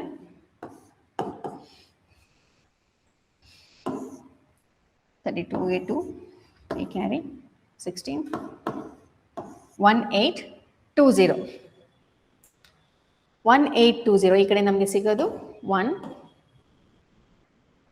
8 4s 32 ಗೆ 2 3 carry 8 2s 16 17 18 1920. ಸಾರಿ, ಇಲ್ಲಿ ನಮಗೆ ಸಿಗೋದು ಇದರ ಒಂದು ಬೆಲೆ 1920 divided by X is equals to ಇದರ ಒಂದು ಬೆಲೆ 30. ಸೊ ಇದು ನಮ್ಮ 1920 divided by X is equals to 30. So ಇಲ್ಲಿ ಇದು ಕ್ಯಾನ್ಸಲ್ ಆಗುತ್ತೆ. ಎಕ್ಸ್ ಈ ಕಡೆ ಬಂದರೆ 192 divided by 3 is equals to X. 3 6 18 3 4 12. So X is equals to 64. So ಅಂದಾಜು ಬೆಲೆ ಎಕ್ಸ್ನ ಒಂದು ಅಂದಾಜು ಬೆಲೆ approximate value is 64. Option 1 is your correct answer. Okay, ಇದು ಜಾಮೆಟ್ರಿಕಲ್ ಮೇಲಿನ ಒಂದು ಕ್ವಶನ್ ಆಗಿದೆ, geometry part. The perimeter of 2 squares are 20 centimetre and 48 centimetre. ಇಲ್ಲಿ ಅವರೇ ಪೆರಿಮೀಟರ್ ಪರದಿಯ ಎರಡು ಒಂದು ಚೌಕಗಳ ಪರದಿ ಕೊಟ್ಟಿದ್ದಾರೆ. ಫಸ್ಟ್ ಸ್ಕ್ವೇರು ಮತ್ತು ಸೆಕೆಂಡ್ ಸ್ಕ್ವೇರ್ಗಳ ಪರದಿ ಕೊಟ್ಟಿದ್ದಾರೆ. ಫಸ್ಟ್ ಸ್ಕ್ವೇರ್ದು 20 ಸೆಂಟಿಮೀಟರ್, ಸೆಕೆಂಡ್ ಸ್ಕ್ವೇರ್ದು 48 ಸೆಂಟಿಮೀಟರ್ ಅಂತ ಕೊಟ್ಟಿದ್ದಾರೆ. ಸೊ ಮೂರನೇ ಚೌಕದ ವಿಸ್ತೀರ್ಣದ ಬಗ್ಗೆನೂ ಸಹ ಹೇಳಿದ್ದಾರೆ. ನಾವು ಕಂಡುಹಿಡಬೇಕಾಗಿರೋದು ಮೂರನೇ ಚೌಕದ ಪರದಿ ಅಂದರೆ perimeter of the third square ಅನ್ನು ನಾವಿಲ್ಲಿ ಕಂಡುಹಿಡಬೇಕು. ಪೆರಿಮೀಟರ್ ಅನ್ನು ನಾವಿಲ್ಲಿ ಕಂಡುಹಿಡಬೇಕಾಗತ್ತೆ. ಉಳಿದೆರಡು ಸ್ಕ್ವೇರ್ಸ್ಗಳ ಪೆರಿಮೀಟರ್ ಅಂದರೆ ಪರದಿಯನ್ನು ಕೊಟ್ಟಿದ್ದಾರೆ. ಒಂದು ಹಿಂಟ್ ಏನು ಕೊಟ್ಟಿದ್ದಾರೆ ಅಂತಂದರೆ ಏರಿಯಾ ಇಸ್ ದ ಅಂದರೆ ಥರ್ಡ್ ಪೆರಿಮೀಟರ್, ಥರ್ಡ್ ಸ್ಕ್ವೇರ್ದು area is the sum of the area of the 2 squares. ಇವೆರಡು ಸ್ಕ್ವೇರ್ಗಳ ಮೊದಲನೇ ಸ್ಕ್ವೇರ್ ಮತ್ತು ಎರಡು ಸ್ಕ್ವೇರ್ಗಳ ವಿಸ್ತೀರ್ಣಗಳ ಮೊತ್ತನೇ ಇದರ ಒಂದು ವಿಸ್ತೀರ್ಣ ಆಗಿರುತ್ತೆ ಅಂತ ಕ್ಲೂ ಕೊಟ್ಟಿದ್ದಾರೆ. ಸೊ ಇದನ್ನು ನಾವು ಯೂಸ್ ಮಾಡಿಕೊಂಡು ಇವೆರಡರ ಒಂದು ವಿಸ್ತೀರ್ಣವನ್ನು ಕಂಡುಹಿಡ್ಕೊಳ್ಬೋದು. ಪೆರಿಮೀಟರ್ ಅಂತಂದರೆ ಸ್ಕ್ವೇರ್ ಅಂತಂದರೆ 4 ಸೈಡ್ಸ್ ಈಕ್ವಲ್ ಆಗಿರುತ್ತೆ, all sides are equal. So perimeter ಅಂತಂದರೆ ಎಲ್ಲ ಸೈಡ್ಸ್ಗಳ ಒಂದು ಮೊತ್ತ ಆಗಿರುತ್ತೆ. ಹಾಗಾಗಿ ಸೈಡ್ ಈಸ್ ಈಕ್ವಲ್ಸ್ ಟು ನಾವು ಎಸ್ ಅಂತ ಅಥವಾ ಎ ಅಂತ ನಾವು ತಗೊಳ್ಳೋದಾದರೆ side is equals to A is equals to 20 divided by 4. So ಒಂದು ಸೈಡನ್ನು ನಾವು ಈಚ್ ಸೈಡನ್ನು ನಾವು ಇಲ್ಲಿ ಕಂಡುಹಿಡ್ಕೊಳ್ಬೋದು. ಒಂದು ಸೈಡ್ ನಮಗೆ ಸಿಕ್ಕಿದ್ರೆ ಎಲ್ಲ ಸೈಡ್ಸು ಈಕ್ವಲ್ ಆಗಿದೆ, because in the square all sides are equal. So 20 divided by 4 ಅಂದರೆ 4 5 ಸೆಂಟಿಮೀಟರ್. ಸೊ ಇಲ್ಲಿ ಈಚ್ ಸೈಡ್ ಇಸ್ 5 ಸೆಂಟಿಮೀಟರ್. ಪ್ರತಿ ಸೈಡು 5 ಸೆಂಟಿಮೀಟರ್ ಆಗಿದೆ. ಯಾವುದರದ್ದು? ಸ್ಕ್ವೇರ್ ಒಂದೊಂದು. ಈಗ ಇದರ ಒಂದು area, so area of the square ಅಂದರೆ ಚೌಕದ ವಿಸ್ತೀರ್ಣ ನಮಗೆ ಗೊತ್ತಿದೆ ಎ ಸ್ಕ್ವೇರ್ ಅಂತ. ಸೊ ಚೌಕದ ಎ ಸ್ಕ್ವೇರ್ ಅಂದರೆ ಇಲ್ಲಿ 5 ಸ್ಕ್ವೇರ್ ಆಯಿತು, ಅದು ನಮ್ಮ 25 ಆಯಿತು. ಇದೇ ರೀತಿ ನಾವು ಸೆಕೆಂಡ್ ಸ್ಕ್ವೇರ್ಗೆ ಕಂಡುಹಿಡಬೇಕಾಗುತ್ತೆ. ಸೆಕೆಂಡ್ ಸ್ಕ್ವೇರ್ದು ಇದು ಫಸ್ಟ್ ಸ್ಕ್ವೇರ್. ಇಲ್ಲಿ ನಾವು ಸೆಕೆಂಡ್ ಸ್ಕ್ವೇರ್ದು ನಾವು ನೋಡಿದಾಗ side of the second square is equals to 48 divided by 4. ಇದಿಷ್ಟು 4 ಸೈಡ್ಗಳ ಮೊತ್ತ 48. ಪೆರಿಮೀಟರ್ ಅಂದರೆ ಅದೇ 4 ಸೈಡ್ಗಳ ಮೊತ್ತ 48 ಅಂತ ಅವರೇ ಕೊಟ್ಟಿದ್ದಾರೆ. ಸೊ ನಮಗೆ ಒಂದು ಸೈಡ್ದು ಮಾತ್ರ ಬೇಕು ಅಂದರೆ 48 ಬೈ 4. 4 1s 4 2s ಇದು 12 ಸೆಂಟಿಮೀಟರ್ ಆಗಿರುತ್ತೆ. ಯಾವುದು? So each side is 12 centimetre. ಈಗ ನಮಗೆ ಇದರ ಒಂದು ವಿಸ್ತೀರ್ಣ, ಸೆಕೆಂಡ್ ಸ್ಕ್ವೇರ್ನ ಒಂದು ವಿಸ್ತೀರ್ಣ ಬೇಕಾಗತ್ತೆ. Area that is A square ಅಂದರೆ 12 ಸ್ಕ್ವೇರ್ ಎಸ್ 144. ಸೊ ನಮಗಿಲ್ಲಿ ಎರಡು ಸ್ಕ್ವೇರ್ಗಳ ಒಂದು ಏರಿಯಾ ಸಿಕ್ತು. ಸೊ ನಮಗಿಲ್ಲಿ ಅವ್ರಿಗೆ ಹಿಂಟ್ ಏನು ಹೇಳಿದ್ದಾರೆ ಅಂತಂದರೆ third square is the sum of the area of the 2 squares. So ಇಲ್ಲಿ ಈ ಥರ್ಡ್ ಸ್ಕ್ವಯರ್ನ ನಾವು ಏರಿಯಾ ಅಂದ್ರೆ ನಮಗೆ ಗೊತ್ತಿದೆ. So area of the third square, ಇದು ಮೂರನೇ ಒಂದು ಸ್ಕ್ವೇರ್ನ area. A square is equals to ನಮಗೆ ಅವರೇ ಹೇಳಿದ್ದಾರೆ ಎರಡು ಸ್ಕ್ವೇರ್ಗಳ ವಿಸ್ತೀರ್ಣದ ಮೊತ್ತ ಅಂತ. ಸೊ ಮೊದಲನೇ ಸ್ಕ್ವೇರ್ದು ವಿಸ್ತೀರ್ಣ 25, ಎರಡನೇ ಸ್ಕ್ವೇರ್ನ ವಿಸ್ತೀರ್ಣ 144, ಇದು ನಮಗೆ 169 ಆಗುತ್ತೆ ಎ ಸ್ಕ್ವೇರ್. ಸೊ ಮೂರನೇ ಒಂದು ಸ್ಕ್ವಯರ್ನ ವಿಸ್ತೀರ್ಣ ಸಿಕ್ತು, ಬಟ್ ನನಗೆ ಸೈಡ್ ಬೇಕಾಗುತ್ತೆ, ಪೆರಿಮೀಟರ್ ಬೇಕು ಅಂದರೆ ಈಚ್ ಸೈಡ್ ಎಷ್ಟು ಅಳತೆ ಇದೆ ಅಂತ ಬೇಕಾಗುತ್ತೆ. ಏರಿಯಾ ಸಿಕ್ಕಿದೆ, ಬಟ್ ನನಗೆ ಬೇಕಾಗಿರೋದು ಎ ಮಾತ್ರ, ಎ ಸ್ಕ್ವೇರ್ ಬೇಡ, ಯಾಕಂದರೆ ಈಚ್ ಸೈಡ್ ಈಸ್ ಎ ಅಲ್ವಾ ಇಲ್ಲಿ. ಸೊ ನಾನೀಗ ಎ ಮಾತ್ರ ಬೇಕಾಗಿರೋದ್ರಿಂದ ಈ ಒಂದು ಸ್ಕ್ವೇರನ್ನು ನಾನು ಈ ಸೈಡ್ ಜಂಪ್ ಮಾಡಿಸಿದಾಗ ಸ್ಕ್ವೇರ್ ಏನಾಗುತ್ತೆ, ಸ್ಕ್ವೇರ್ ರೂಟ್ ಆಗುತ್ತೆ. ಆಗ 1√169. So A is equals to ನಮಗೆ ಗೊತ್ತಿದೆ ಇದರ ಒಂದು ವರ್ಗ 169ರ ಸ್ಕ್ವೇರ್ ರೂಟ್ 13 ಅಂತ. ಸೊ ನಮಗೆ ಒಂದು ಸೈಡ್ 13, ಈ ಸೈಡ್ 13 ಅಂತ ಸಿಕ್ತು. ಅವರು ಸೈಡನ್ನು ಕಂಡುಹಿಡಿಯೋದಕ್ಕೆ ಹೇಳಿಲ್ಲ.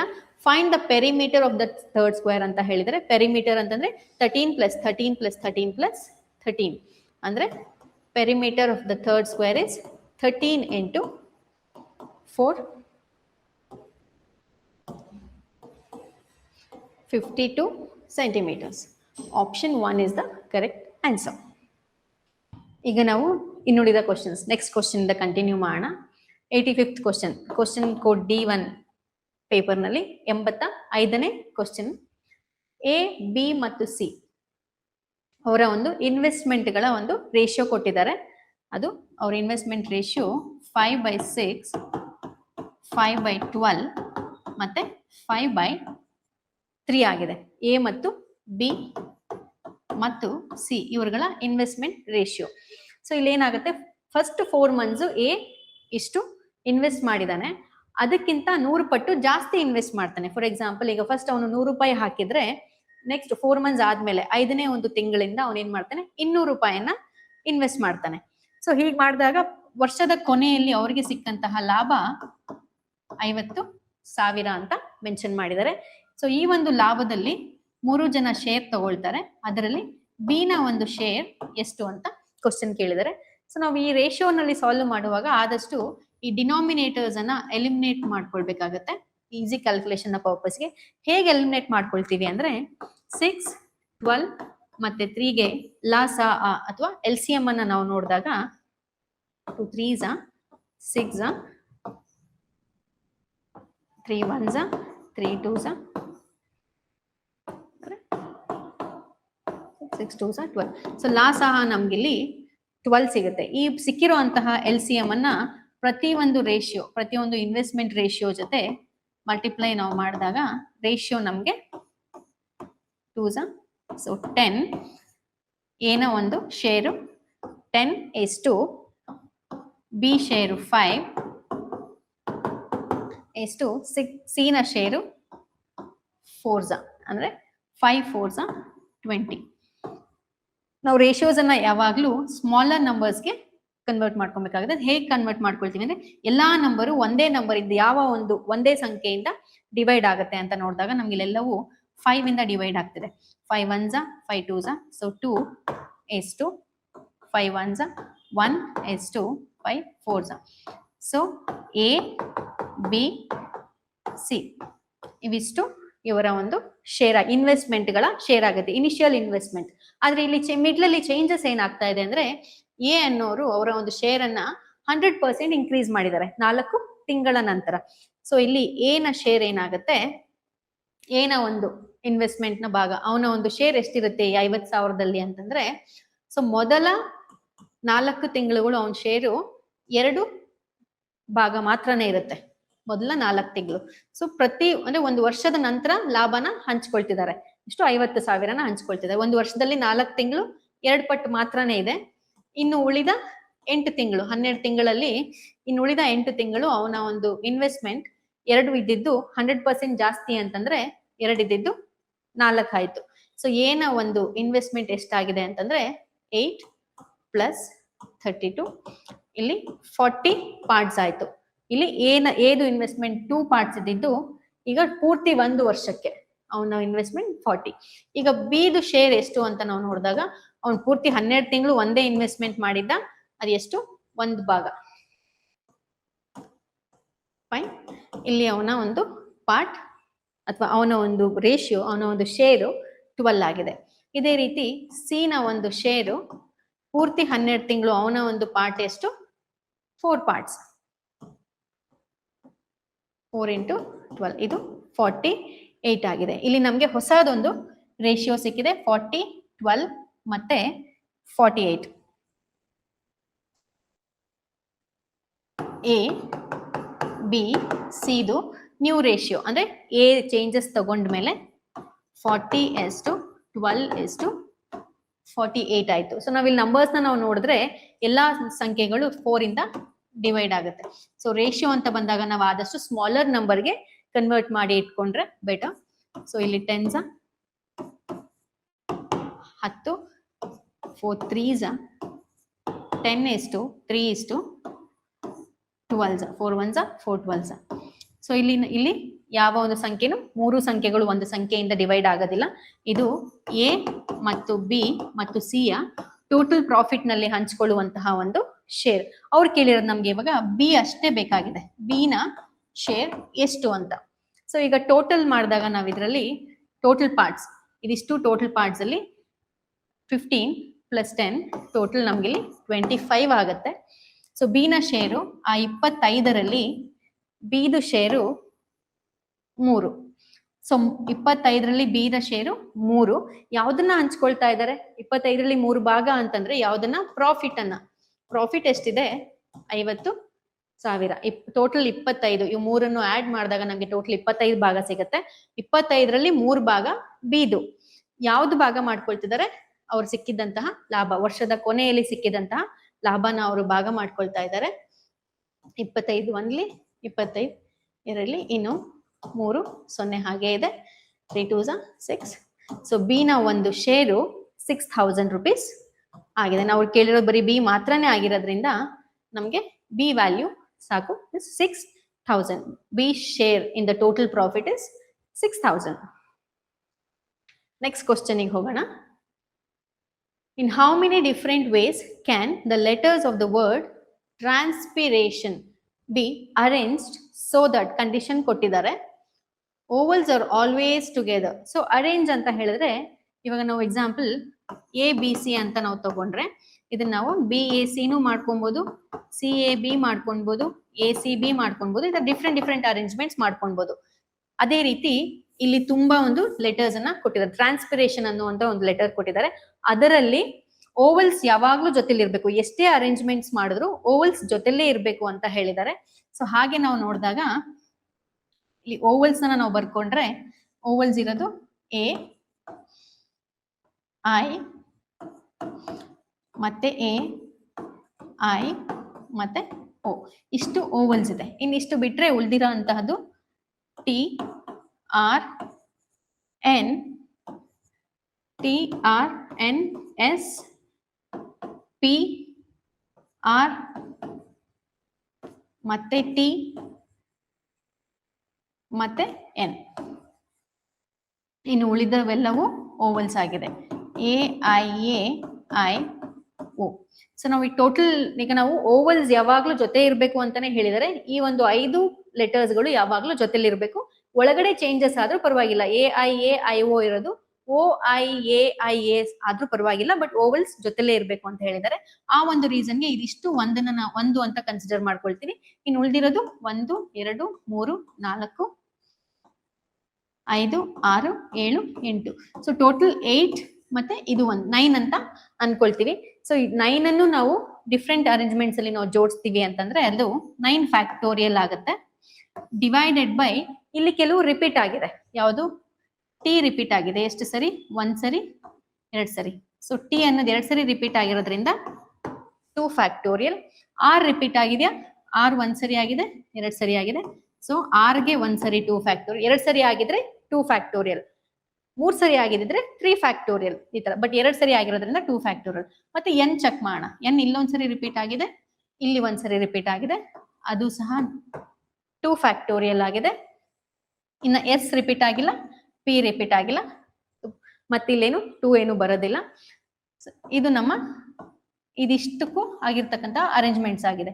ಇದಲ್ಲದೆ ನಮ್ಗೆ ಇನ್ನೊಂದು ಅರೇಂಜ್ ಆಗ್ತಾ ಇದೆ. ಸೊ ಇದನ್ನ ನಾವು ಸಾಲ್ವ್ ಮಾಡಿದ್ರೆ ನಮ್ಗೆ 9 ಇಂಟು 8 ಇಂಟು 7 ಇಂಟು ಫ್ಯಾಕ್ಟೋರಿಯಲ್ ಅಂದ್ರೆ ಅದರ ಅರ್ಥ ಇದೇನೆ. ಈಗ 3 ಫ್ಯಾಕ್ಟೋರಿಯಲ್ ಅಂದ್ರೆ ಅದರ ಅರ್ಥ 3 ಇಂಟು 2 ಇಂಟು 1 ಅಪ್ ಟು 1 ಬರೋವರೆಗೂ ನಾವು ಮಲ್ಟಿಪ್ಲೈ ಮಾಡ್ತೀವಿ.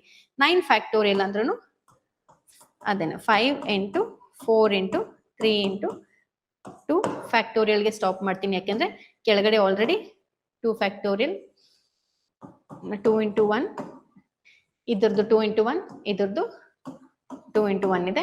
ಈ 2 ಫ್ಯಾಕ್ಟೋರಿಯಲ್ ಹೋಯ್ತು. ಈ 2 4 ಜೊತೆ ಕ್ಯಾನ್ಸಲ್ ಆಗುತ್ತೆ. ಇನ್ನು ನಮ್ಗೆ ಇಲ್ಲಿ ಉಳಿಯತಕ್ಕಂಥದ್ದು 9 into 8 into 7 into 6 into 5 into 3 ಉಳಿದಿದೆ. ಇಷ್ಟು ನಮ್ಗೆ ಇದ್ರಲ್ಲಿ ಉಳಿದಿದೆ. ಆದ್ರೆ ಇಲ್ಲಿ ಇನ್ನೊಂದಿದೆ, AIO ಅನ್ನೋದು ಒಳಗೆ ಮತ್ತೆ ಶಫಲ್ ಆಗಿದೆ. ಎಲ್ಲ ಜೊತೆಲೇ ಇರುತ್ತೆ. ಅಂದ್ರೆ ಫಸ್ಟ್ ಎ ಬಂದಿರ್ತೈತೆ, ನೆಕ್ಸ್ಟ್ ಕಾಂಬಿನೇಷನ್ ಅಲ್ಲಿ ಫಸ್ಟ್ ಐ ಬರ್ಬೋದು, ನೆಕ್ಸ್ಟ್ ಕಾಂಬಿನೇಷನ್ ಅಲ್ಲಿ ಈ ಒಂದು ಎ ಬರ್ಬೋದು, ನೆಕ್ಸ್ಟ್ ಕಾಂಬಿನೇಷನ್ ಮೊದಲನೇ ಜಾಗದಲ್ಲಿ ಐ ಬರ್ಬೋದು, ನೆಕ್ಸ್ಟ್ ಕಾಂಬಿನೇಷನ್ ಓ ಬರ್ಬೋದು. ಈ ತರ ಎಷ್ಟೊಂದು ಕಾಂಬಿನೇಷನ್ಸ್ ಆಗುತ್ತೆ. ಸೊ ಅದು ಹೇಗೆ, ಒಟ್ಟು ಎಷ್ಟಿದೆ, 1 2 3 4 5. ಸೊ 5 ಫ್ಯಾಕ್ಟೋರಿಯಲ್ ವೇಸ್ ಅಲ್ಲಿ ಈ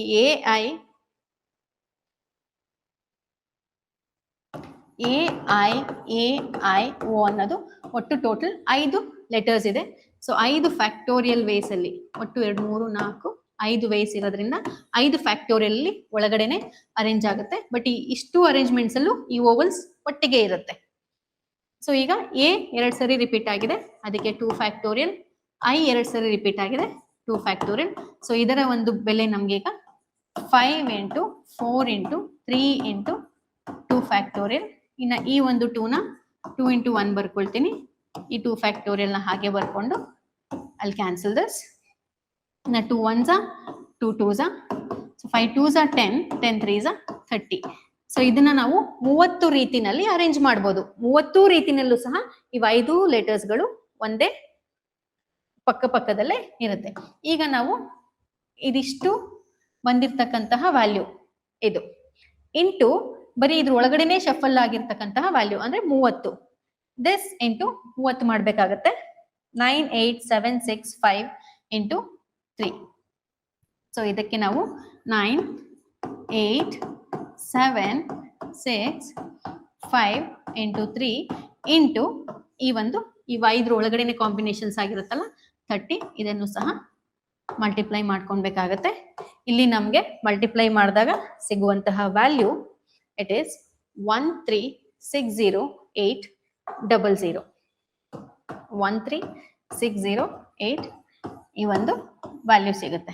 ಇದನ್ನ ನಾವು ಮಲ್ಟಿಪ್ಲೈ ಮಾಡಿದಾಗ. So option 2 is the correct answer. ಇದು ಪರ್ಮಿಟೇಷನ್ ಮತ್ತೆ ಕಾಂಬಿನೇಷನ್ ಅಲ್ಲಿ ಬರುವಂತಹ ಒಂದು ಸಮ್ ಆಗಿದೆ. Will go to next problem. 87th. So ಇಲ್ಲಿ the product of 2 numbers is 4 1.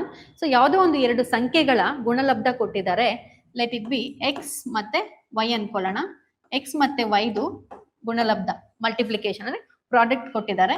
ಅದು 4107 ಅಂತ. ಸೊ ಇದರಲ್ಲಿ ಇವೆರಡೂ ಸಂಖ್ಯೆಗಳ HCF ಕೊಟ್ಟಿದ್ದಾರೆ, ಅದು 37 ಅಂತ. ಹಾಗಾದ್ರೆ ಇನ್ನೊಂದು ಸಂಖ್ಯೆ, ಅತಿ ಗರಿಷ್ಠ ಸಂಖ್ಯೆ ಯಾವುದು ಅಂತ ಕೇಳಿದ್ರೆ ಇಲ್ಲಿ ನಮ್ಗೆ product of 2 numbers is equals to product of their HCF and LCM ಆಗಿದೆ. ಇದು ನಮ್ಮ ಬೇಸಿಕ್ ಫಾರ್ಮುಲಾ. 2 ಸಂಖ್ಯೆಗಳ ಗುಣಲಬ್ಧ is equals to ಆ ಸಂಖ್ಯೆಗಳ ಲಾಸಾ ಮತ್ತು ಮಾಸಾದ ಗುಣಲಬ್ಧಗಳಾಗಿದೆ. ಸೊ ಇಲ್ಲಿ 2 ಸಂಖ್ಯೆಗಳ ಪ್ರಾಡಕ್ಟ್ ಕೊಟ್ಟಿದ್ದಾರೆ ಅವರು 4107. ಆಮೇಲೆ HCF ಇಂಟು LCM. HCF ಕೊಟ್ಟಿದ್ದಾರೆ, ಅದು 37. ಇನ್ನೊಂದು ಸಂಖ್ಯೆನ ನಾವಿಲ್ಲಿ ಫೈಂಡ್ ಔಟ್ ಮಾಡಬೇಕಾಗಿದೆ. ಸೊ ಇಲ್ಲಿ ನಾವು ಮಾಡಿದಾಗ x is equals to 4107 divided by 37 ಆಗಿದೆ. ಇದನ್ನ ನಾವು ಕ್ಯಾನ್ಸಲ್ ಮಾಡಿದಾಗ ನಮಗೆ ಸಿಗುವಂತದ್ದು 1s 37 ಮತ್ತೆ 1 ಬರುತ್ತೆ, ಮತ್ತೆ ಇಲ್ಲಿ 3 ಬರುತ್ತೆ, 30, 111. Option 3 is your correct answer. ಈಗ ನಾವು ನೆಕ್ಸ್ಟ್ ಕ್ವಶನ್ಗೆ ಹೋಗೋಣ. ಇಲ್ಲಿ ಟ್ರೈನ್ ಮೇಲಿನ ಪ್ರಾಬ್ಲಮ್ ಆಗಿದೆ. 2 trains running in opposite directions cross a man standing on the platform in 35 seconds and 19 seconds. ಇಲ್ಲಿ ಏನ್ ಹೇಳ್ತಿದ್ದಾರೆ, ಇಲ್ಲೊಂದು ಟ್ರೈನ್ ಬರ್ತಾ ಇದೆ, ಈ ಕಡೆಯಿಂದ ಒಂದು ಟ್ರೈನ್ ಬರ್ತಾ ಇದೆ. ಸೊ ಒಂದು ಪ್ಲಾಟ್ಫಾರ್ಮ್ ಮೇಲೆ ಒಬ್ಬ ಮನುಷ್ಯ ನಿಂತಿದ್ದಾನೆ. ಈ ಟ್ರೈನು ಇವನನ್ನ ಕ್ರಾಸ್ ಮಾಡೋದಕ್ಕೆ 35 ಸೆಕೆಂಡ್ಸ್ ತಗೊಳ್ತು ಟ್ರೈನ್ 1. ಟ್ರೈನ್ 2 ಇವನನ್ನ ಕ್ರಾಸ್ ಮಾಡೋದಕ್ಕೆ 19 ಸೆಕೆಂಡ್ಸ್ ತಗೊಳ್ತು. ಹಾಗೆ ಅವೆರಡೂ ಟ್ರೈನು ತನ್ನನ್ನ ತಾನು ಕ್ರಾಸ್ ಮಾಡ್ಕೊಳ್ಳೋದಕ್ಕೆ ತಗೊಂಡಿದ್ದಂತಹ ಸಮಯ 25 ಸೆಕೆಂಡ್ಸ್ ಅಂತ ಹೇಳಿದ್ದಾರೆ. ಕೇಳಿರೋದು ಟ್ರೈನ್ 1 S1 S2 S2 ಎರಡು train 1 speed train 2 speed ratio ಎಷ್ಟು ಅಂತ ಕೇಳಿದ್ದಾರೆ. ಅನುಪಾತ, ಎರಡು ಟ್ರೈನ್ಗಳ ವೇಗಗಳ ಅನುಪಾತ ಕೇಳಿದ್ದಾರೆ. ಸೊ ಇಲ್ಲಿ ನಾವು ಶಾರ್ಟ್ಕಟ್ ಅಲ್ಲಿ ಮಾಡೋದಾದ್ರೆ ಅಲಿಗೇಷನ್ ಮೆಥಡ್ ಅನ್ನ ನಾವಿಲ್ಲಿ ಯೂಸ್ ಮಾಡ್ಕೊಳ್ಬಹುದು. ಟ್ರೈನ್ 1 ಟ್ರೈನ್ 2 ಈ ಅಲಿಗೇಷನ್ ಮೆಥಡ್ ಅಲ್ಲಿ ನಾವಿಲ್ಲಿ ಇನ್ಪುಟ್ ಆಗಿ ಟೈಮ್ ಅನ್ನ ನಾವು ಕೊಟ್ಟಾಗ ನಮ್ಗೆ ಇಲ್ಲಿ ಔಟ್ಪುಟ್ ಅಲ್ಲಿ ಸಿಗೋದು ಸ್ಪೀಡ್ದು ರೇಷಿಯೋ ಆಗಿರುತ್ತೆ. ಅಥವಾ ಸ್ಪೀಡ್ ಅನ್ನ ನಾವು ಕೊಟ್ಟಾಗ ಔಟ್ಪುಟ್ ಅಲ್ಲಿ ನಮ್ಗೆ ಟೈಮ್ದು ರೇಷಿಯೋ ಆಗಿರುತ್ತೆ. ಸೊ ಇಲ್ಲಿ ನಾವು ಫಸ್ಟ್ ಟ್ರೈನು 35 ಸೆಕೆಂಡ್ಸ್ ಅಲ್ಲಿ ಕ್ರಾಸ್ ಮಾಡ್ತಾನೆ ಮ್ಯಾನ್ ಅನ್ನ. ಸೆಕೆಂಡ್ ಟ್ರೈನ್ ಅದೇ ಮ್ಯಾನ್ ಅನ್ನ 19 ಸೆಕೆಂಡ್ಸ್ ಅಲ್ಲಿ ಕ್ರಾಸ್ ಮಾಡ್ತಾನೆ. ಅವರಿಬ್ರು ಸಹ ತನ್ನನ್ನ ತಾವು ಕ್ರಾಸ್ ಮಾಡ್ಕೊಳ್ಳೋದು 25 ಸೆಕೆಂಡ್ಸ್ ಅಲ್ಲಿ ಅಂತ. ಸೊ ಟೈಮ್ ಅನ್ನ ನಾನು ಇಲ್ಲಿ ಇನ್ಪುಟ್ ಕೊಡ್ತಾ ಇದ್ದೀನಿ. ಇಲ್ಲಿ ನನಗೆ ಸಿಗುವಂತಹ ನೆಕ್ಸ್ಟ್ ವ್ಯಾಲ್ಯೂಸ್ ನನಗೆ ಸ್ಪೀಡ್ ಆಗಿರುತ್ತೆ, ಸ್ಪೀಡ್ಗಳ ರೇಷಿಯೋ ಆಗಿರುತ್ತೆ. S1 ಮತ್ತೆ S2 ರೇಷಿಯೋ ಆಗಿರುತ್ತೆ. ಸೊ ಎಲಿಗೇಷನ್ ಮೆಥಡ್ ಅಲ್ಲಿ ನಾವು ಮಾಡ್ಬೇಕಾಗಿರೋದು ಈ ಒಂದು ಸಂಖ್ಯೆ ಮೈನಸ್ ಈ ಸಂಖ್ಯೆ 35 ಮೈನಸ್ 25 ನನಗೆ 10 ಬರುತ್ತೆ. 25 minus 19 bigger number minus smaller number, ಈ ಒಂದು ವ್ಯತ್ಯಾಸನ ನಾನು ಇಲ್ಲಿ ಬರ್ಕೊಳ್ಬೇಕಾಗುತ್ತೆ. 25 ಅಲ್ಲಿ 19 ಹೋದ್ರೆ ಇಲ್ಲಿ ನನಗೆ ಸಿಗೋದು 6. ಸೊ ನನ್ನ ಸ್ಪೀಡ್ಗಳ ರೇಷಿಯೋ 6/10.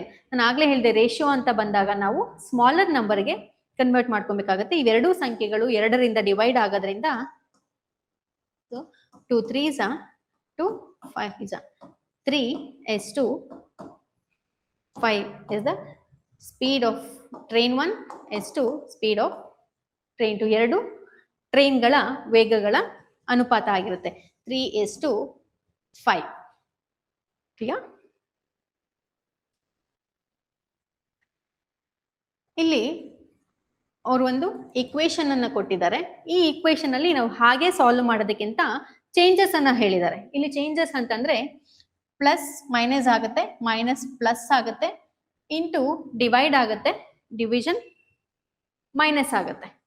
ಓಕೆ, ಸೊ ಇಲ್ಲಿ ನಾವು ಕೊಟ್ಟಿರುವಂತಹ ಈಕ್ವೇಶನ್ 11 ಡಿವಿಷನ್ ಜಾಗದಲ್ಲಿ ಮೈನಸ್, ಮತ್ತೆ 11 ಇದೆ, ಇಂಟು ಜಾಗದಲ್ಲಿ ಡಿವಿಷನ್, ಮತ್ತೆ 11 ಇದೆ, ಪ್ಲಸ್ ಜಾಗದಲ್ಲಿ ಇಂಟು, ಮತ್ತೆ 11 ಇದೆ, ಮೈನಸ್ ಜಾಗದಲ್ಲಿ ಪ್ಲಸ್, ಮತ್ತೆ 11 ಇದೆ.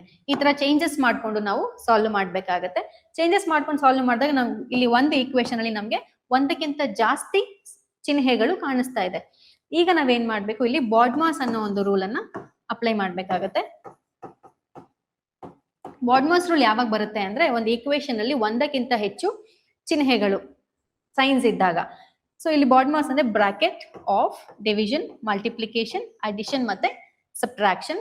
ಸೊ ಇಲ್ಲಿ ನಾವು ನೋಡಿದಾಗ ಬ್ರಾಕೆಟ್ಸ್ ಇಲ್ಲ, ಆಫ್ ಇಲ್ಲ ಈ ಒಂದು ಈಕ್ವೇಶನ್ ಅಲ್ಲಿ. ಆಗ ನಾವು ಫಸ್ಟ್ ಮಾಡ್ಬೇಕಾಗಿರೋದು ಡಿವಿಷನ್, ಡಿವಿಷನ್ ಇರೋದ್ರಿಂದ ಈ ಡಿವಿಷನ್ ನ ಪಕ್ಕದಲ್ಲಿ ಇರ್ತಕ್ಕಂತಹ ಸಂಖ್ಯೆಗಳನ್ನ ಮಾಡ್ಬೇಕಾಗತ್ತೆ. ಸೊ ಇಲ್ಲಿ 11/11 ಅದರಂತ 11 1s 1. ಸೊ ಇಲ್ಲಿ ಇಷ್ಟರ ಬೆಲೆ ನಮ್ಗಿಲ್ಲಿ ಒಂದಾಗಿ ಉಳ್ಕೊಳ್ಳುತ್ತೆ. 2 ನಂಬರ್ ಹೋಗಿ ಒಂದಾಗಿ ಸಿಂಪ್ಲಿಫೈ ಆಯ್ತು. ಇನ್ನು ಉಳಿದ ಸಂಖ್ಯೆ 11 + 1. ಈಗ ಡಿವಿಷನ್ದು ನಾವು ತೆಗೆದಾಯ್ತು, ಒಂದು ಈಕ್ವೇಶನ್ ಅಲ್ಲಿ ಇರ್ತಕ್ಕಂಥ ಡಿವಿಷನ್ ಒಂದು ಸಿಂಬಲ್ ನ ತೆಗೆದಾಯ್ತು. ನೆಕ್ಸ್ಟ್ ಪ್ರಿಫರೆನ್ಸ್ ನಾವು ಕೊಡ್ಬೇಕಾಗಿರೋದು ಮಲ್ಟಿಪ್ಲಿಕೇಶನ್ಗೆ. ಬಾಡ್ಮಾಸ್ ರೂಲ್ ಅದನ್ನೇ ಹೇಳೋದು. ಮಲ್ಟಿಪ್ಲಿಕೇಶನ್ ಎಲ್ಲಿದೆ? ಇಲ್ಲಿದೆ. ಸೊ ಇವೆರಡರ ಮಧ್ಯ ಬರುವಂತಹ ಮಲ್ಟಿಪ್ಲಿಕೇಶನ್ 11, ಇಲ್ಲಿ ಮೈನಸ್ ಇದೆ, ಮೈನಸ್ 11 1s 11. ಈಗ ಇದಿಷ್ಟು ಮಲ್ಟಿಪ್ಲಿಕೇಶನ್ ಸೈನ್ ಕೂಡ ಇಲ್ಲಿ ಎಲಿಮಿನೇಟ್ ಆಯ್ತು. ಇನ್ನು ಉಳಿದಿದ್ದು +1. ಈಗ ನಮ್ಗಿಲ್ಲಿ ಸಾರಿ +11. ಇಲ್ಲಿ +11 -11 ಕ್ಯಾನ್ಸಲ್ ಆಯಿತು. ಇನ್ನು ಲಾಸ್ಟಲ್ಲಿ ನಮಗೆ ಉಳ್ಕೊಳ್ಳೋದು +11. Option 1 is the correct answer.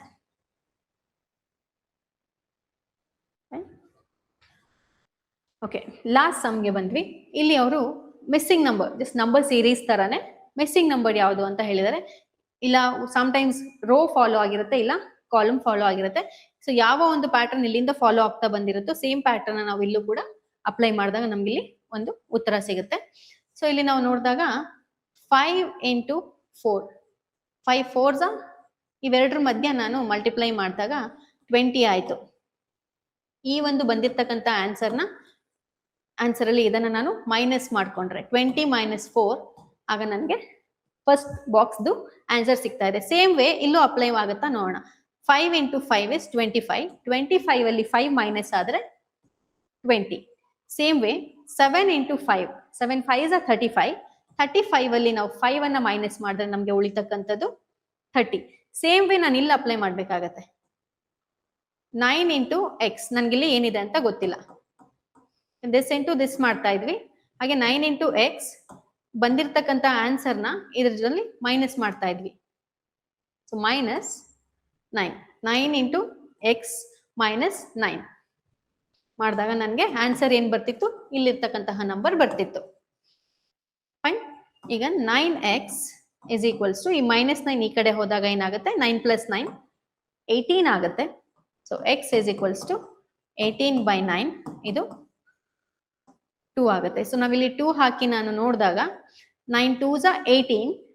18 - 9 ಏನಾಗುತ್ತೆ, 9 ಬರುತ್ತೆ. So option 3, that is 2 is your correct answer. So ಇದು ನಾವು ಇತ್ತೀಚೆಗೆ ಆಗಿರ್ತಕ್ಕಂತಹ KEA 708 ಎಕ್ಸಾಮ್ ನಲ್ಲಿನ ಮೆಂಟಲ್ ಎಬಿಲಿಟಿಯ ಕ್ವಶನ್ಸ್ ಎಷ್ಟು ಬಂದಿದೆ ಅದರ ಒಂದು ಡಿಸ್ಕಷನ್ ಆಗಿತ್ತು.